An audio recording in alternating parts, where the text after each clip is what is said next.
Il y a un certain nombre d'éléments qui sont, à mon avis, essentiels pour que le Québec puisse être plus prospère, notamment regarder le bassin de talents qui est à sa disposition. Alors, je pense d'abord et avant tout aux femmes.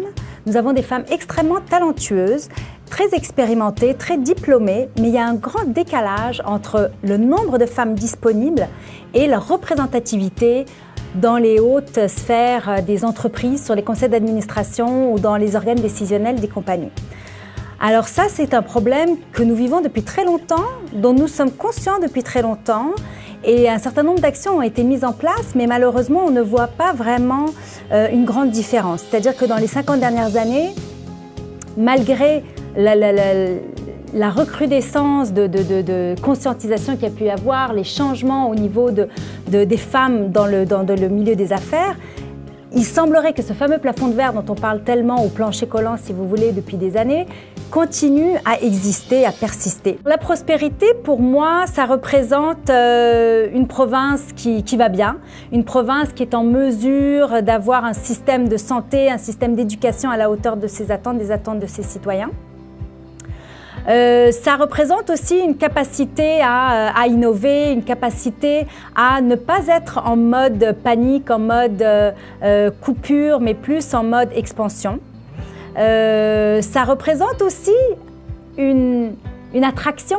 Alors une attraction pour des immigrants, pour des étrangers, une attraction aussi pour les gens qui habitent au Québec, d'avoir envie de rester quelque part où ça va bien. Pourquoi encourager les entrepreneurs à motiver leurs employés pour qu'ils se dépassent? Je pense que, vous savez, moi j'ai un background de ressources humaines. J'étais dans ce domaine-là pendant très longtemps et je pense avec beaucoup de conviction que la performance d'une entreprise passe par l'engagement de ses employés.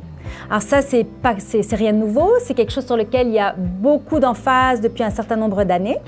Il est certain que si on insuffle à ses employés le désir d'atteindre certains objectifs, s'ils comprennent clairement quelle est la mission de l'entreprise et quels sont les moyens qui sont mis à leur disposition pour atteindre les objectifs, et je pense aussi que ils ont une certaine autonomie pour y arriver, alors ça va être très bénéfique pour l'entrepreneur. Parce qu'un entrepreneur qui souhaite mener une entreprise à bien et la faire croître, ne pourra pas y arriver seul. Les atouts que possède le Québec sont très nombreux. Étant issue de l'immigration, j'ai fait ce choix de venir m'établir au Québec et ce choix, je l'ai fait en partie parce que pour moi, c'est un atout qu'on parle français au Québec.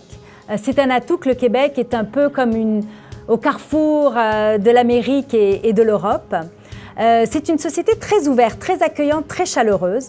Certains immigrants qui sont arrivés plus tard que moi trouvent que c'est plus difficile de s'intégrer.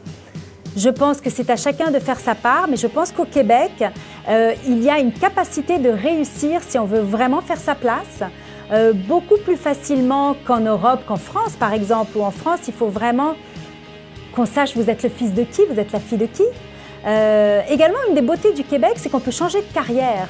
Alors, j'ai passé plus d'une décennie dans le domaine de la gestion de carrière et je suis maintenant dans le domaine de l'expertise médicale. Alors, vous me direz, aucun rapport, mais c'est pas grave. Je sais gérer des business, j'ai géré des business dans un domaine, je gère dans l'autre. En France, ça aurait été beaucoup moins facile de pouvoir venir se montrer comme une personne experte dans tel ou tel domaine parce qu'on vous garde tout au long d'une carrière dans le même carcan. Ici, ce n'est pas le cas. Je pense que le Québec offre des possibilités énormes.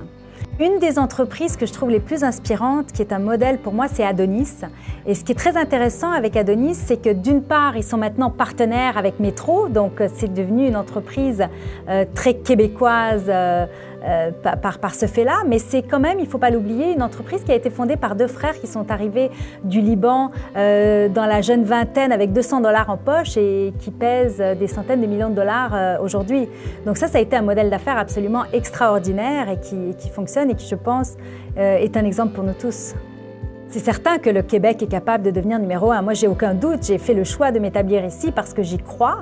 Oui, on a du travail à faire, on a des mentalités à changer, mais j'ai aucun doute qu'on va y parvenir. Et je ne serais pas surprise que la nouvelle génération soit probablement le moteur qui y arrivera finalement. Mon plus grand rêve pour le Québec, c'est qu'on soit les meilleurs. Pour en savoir plus, allez sur prospérité.québec.